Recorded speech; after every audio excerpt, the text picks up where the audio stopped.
नमस्कार, मैं हूं आमोद श्रीवास्तव।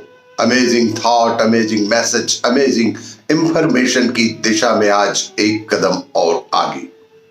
आज के इस दो चिंतन का विषय है सीधी रेखा में यात्रा और कम बोलने के लाभ। आपको ये मेरा वीडियो अच्छा लगे तो लाइक करें, शेयर करें और लाल बटन दबाकर सब्सक्राइब अवश्य करें। साथ ही बेल आइकन दबाना बिल्कुल ना भूलें। आज के इस प्रथम चिंतन का विषय सीधी रेखा में यात्रा। सांसारिक लोगों से अक्सर आध्यात्मिक होने के लिए कहा जाता है। निश्चित ही इसका बहुत महत्व भी है। तो आखिर आध्यात्म का लक्ष्य क्या है? आखिर आध्यात्म का लक्ष्य क्या है?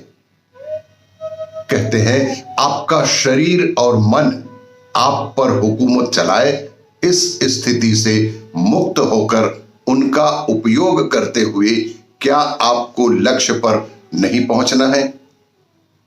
इस तरह से भंवर में फंसकर एक ही जगह घूमते रहने से निकलकर आपको एक तौर की एक सीधी रेखा में यात्रा करने का मार्ग दिखाना ही तो अध्यात्म का लक्ष्य है। योग की कक्षाओं में आने वाले लोग कुछ ही दिनों में दुनिया को दूसरी तरह से देखने लग जाते हैं। उनकी आंखों पर से पर्दा हट जाता है।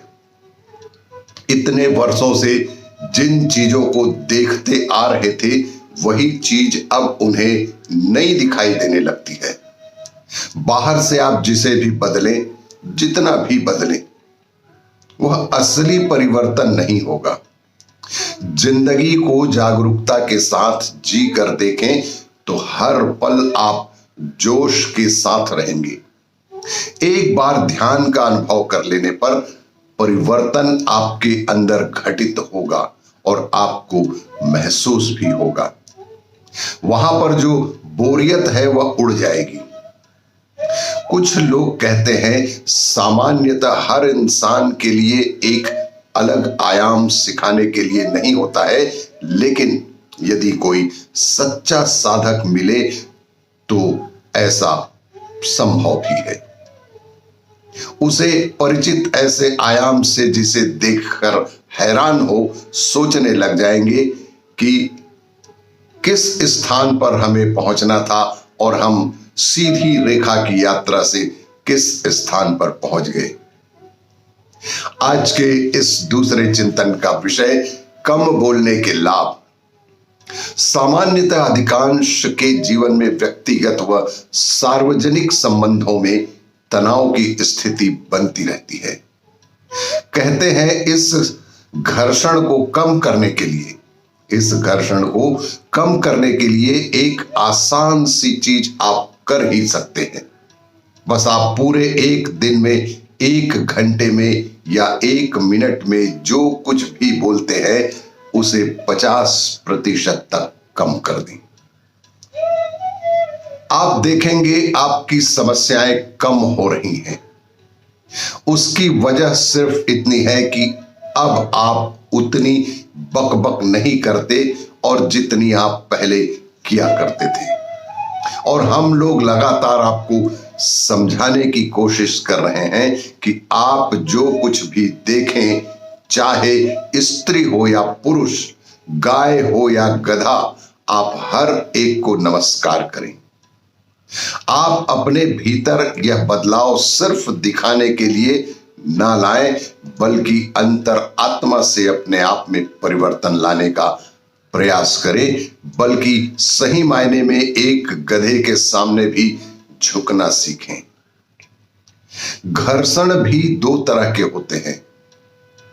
एक घर्षण तो हमारे भीतर होता है, जबकि बाहरी घर्षण उस भीतरी घर्षण का नतीजा ही होता है। अगर आप कहीं बैठे तो आपका वह बैठना बिना किसी घर्षण के हो। अगर आप सहज भाव से बिना किसी घर्षण के बैठ सकते हैं तो धीरे धीरे बाहरी घर्षण भी कम होने लगेंगे। लेकिन जब आपका सामना किसी सैंड पेपर से होता है, यदि आपका सामना किसी सैंड पेपर से होता है तो वहां घर्षण होना स्वाभाविक है। इसलिए आमतौर पर जहां तक हो सके हम सैंड पेपर सरीखे लोगों से बचते हैं, लेकिन कभी कभी हमें उनके साथ भी काम करना ही पड़ता है। ऐसे लोगों से तालमेल बनाने के लिए आपको तरकीब की जरूरत होती है। वह सबसे आसान तरीका है कम बोलने का। अपने जीवन में यदि हम कम बोले और अच्छा बोले, कम बोलने और अच्छा बोलने का संकल्प ले तो हमारी जिंदगी से आधे से ज्यादा तकलीफें स्वयं दूर हो जाएंगी। आपको ये मेरा वीडियो अच्छा लगे तो लाइक करें, शेयर करें और सब्सक्राइब अवश्य करें। धन्यवाद।